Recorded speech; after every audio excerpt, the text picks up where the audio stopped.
Hello friends, welcome back to my channel. I am Renuka and today I am sharing one project, and this is kind of a very watercolor art project.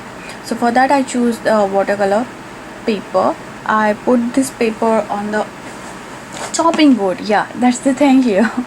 And I put some tapes and I'm choosing lots of flower shapes which I have. Mostly I have the Simons as one, but you can use anything you have in your stash. And I will stamp those images with the water resist ink. Here I am using MFT's hybrid ink, and you can see that I'm not pushing them really hard. I don't want to look them very prominent. Now I'm creating mask. I'm using here post-it, and basically you can create this kind of art background for your card with your any kind of images you have.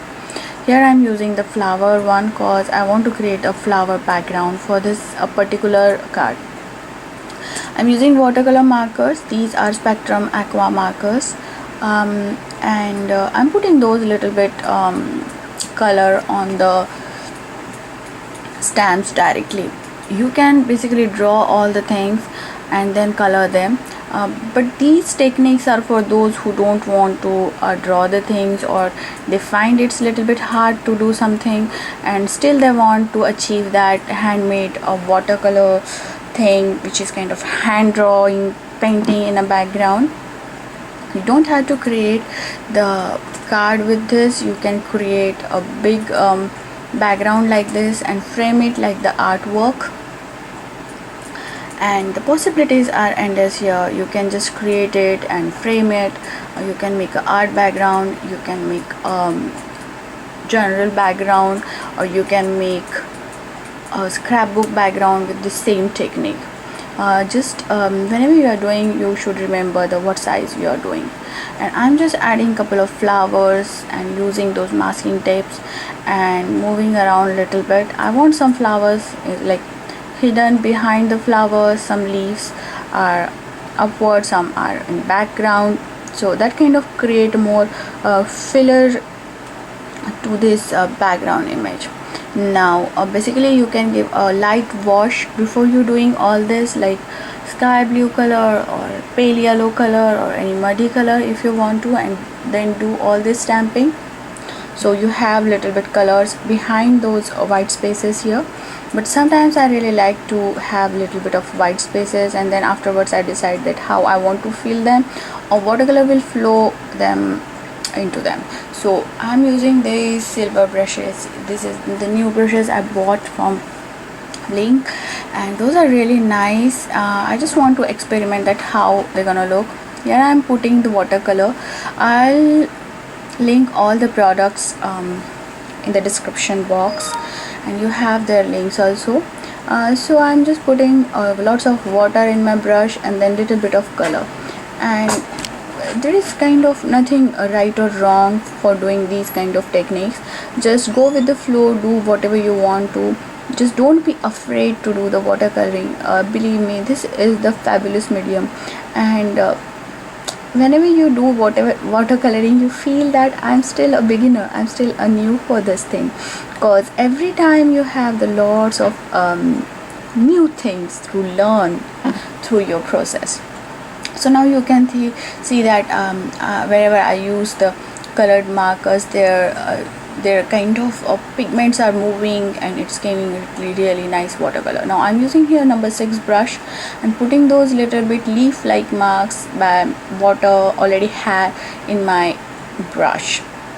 So I just want sometimes get a couple of moments in between, so it is a little bit dry, and you can think that how you want to go with that. And sometimes I just add little bit more color, direct heavy pigments, and sometimes I dilute them.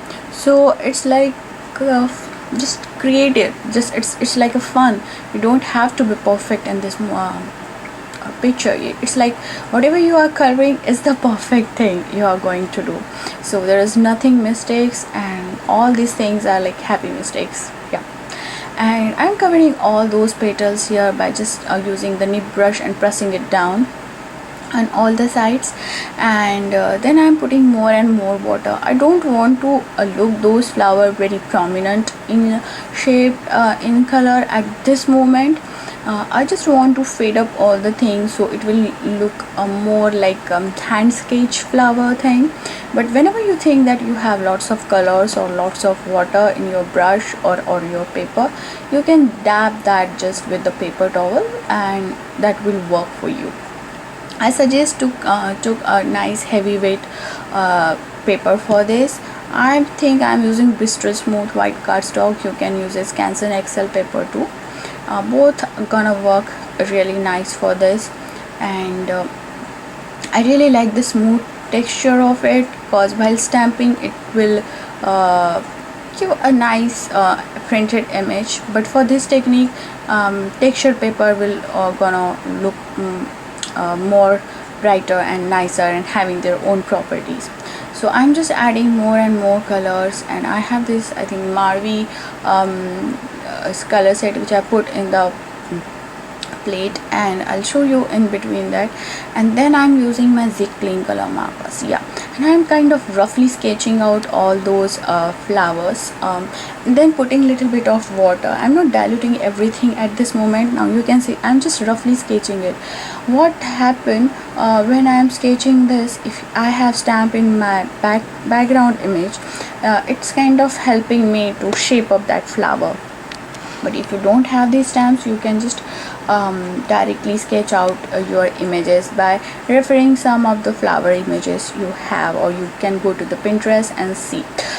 For this particular project, I didn't get any kind of reference. I just go through it, and now I'm using the Spectrum aqua marker. I'm using the very thin tip came with it, and I want little bit of dimension to those flowers. Still I'm adding the colors, so everything is I'm doing the same procedure again and again, kind of adding more color, again diluting them with the water, again put little bit of water and different shades of color just for mixing them.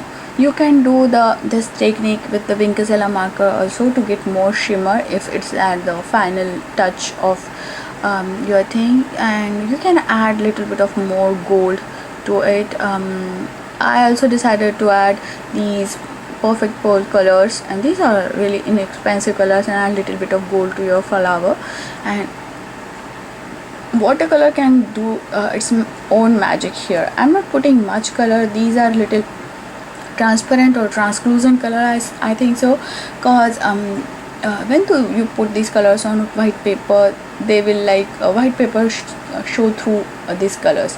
So I put little bit of them, but you can color all the flowers with them, and maybe sure in a featured project or in a future project we'll do that kind of thing. And then I'm adding little bit of more color.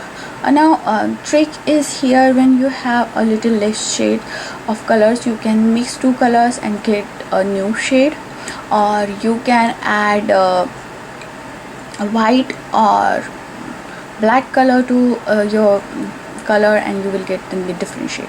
Now I want this aqua color should be little bit prominent, so I use the Zig Clean color markers here. If you don't have these markers, you can go ahead with the pencils also for highlighting all those stuff. And now you can see that it's very loosely fitted things, and you can add any sentiment about it to create your artwork, or you can handwritten your sentiment on it, like have a sunny day or welcome home or something like that. This procedure are endless until you want to satisfy it with your artwork. You can go ahead and do it this again and again as I'm doing, and doing the same thing, adding more water, more colors to it, until I feel that it's nice or it's done for me. I love to put all the things air dry. Sometimes I do the heat gun. I use heat gun also, but this time I'll just put this project just like that and put it air dry. You can embellish it with the mousse also, and you can put new drops also. Now this is the really nice and fun die with me, which is from Paper Smooches. Is a bird's house and bird. I cut out couple of pieces of those with the watercolor paper, because it's quite a thick paper, and then I'm adding little bit of color, and you can see that I will hide those color with the rooftop small images. Some of them I cut out with the gold paper also. I'll show you both the technique, that how you can add the distress ink as well as the clean markers, or same way you can add the direct watercolor on them. So nothing fancy, those are quite a simple one, and I don't want to add more colors in them, and I'm cutting this project as 5.5 by 5.5, and then adding little bit of wild honey color all about around it, just to make those edges having colors, so they are not should white. And then these birdhouse, I want more white in these birdhouse, because I want to pop them in the background, so it is kind of more light in color. I suppose that makes sense. And then I'm adding little bit of colors to the rooftops, and kind of mixing and matching the thing, adding some gold roof there. Sometimes I add plain white roof on them, and I'm mixing both the colors, like I use the magenta from the clean color markers, then I put a hot red color with the watercolor paints I have. So that kind of combination give you lots of things, and the texture in your project. Now I'm kind of planning to put all these houses, something like that, and I'm kind of seeing that how they're gonna look all together. Now searching for the here sentiment, and finally I decided that I will go with this, the Paper Smooches sentiments. It celebrate every moment, something like that, cause I thought it's kind of, if I don't want to make greeting card, I want to make it as an artwork, still it is gonna work for me. Then I'll suggest that if you go and emboss it, it will give a nice pop of colors. Then after putting the Hero Arts ink, I realized that it is not the water based ink, so then I carefully put the water all around the sentiment and picking the colors all around, because I want little bit of lighter areas around that sentiment, so that sentiment could pop. At this moment I can just put the embossing powder, black embossing powder or something like that to emboss this. I can do that, but I just want to show you this technique also, that you can easily just fade up little bit of colors from those backgrounds. And I use this washi tape because it is a little bit bigger in a size, and I don't want to move that card.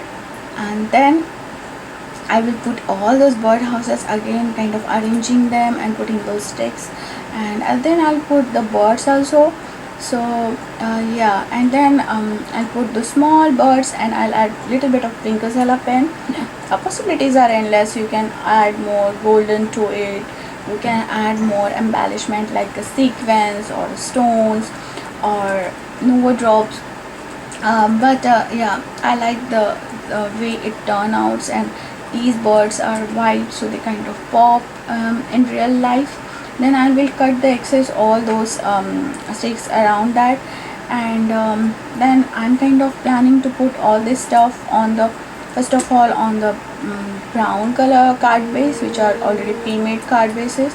But then I thought that it should need a kind of framing to it, so I decided to, now you can see that I decided to go with the shimmery green color cardstock, and then it's hand mustache, and it's from Coordinations. And then I put little bit of yellow background to it, just small, so frame it. Sorry, my hand is there.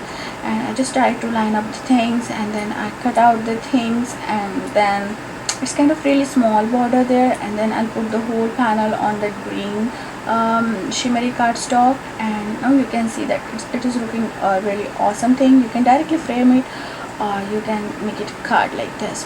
And then I add a little bit of foam tape just for one bird house there. Now I want something inside also which kind of matching with it, so decided to create a watercolor background for that. and where you can write your sentiments, giving a really light wash to it, nothing fancy, and putting some colors and dabbing on other colors.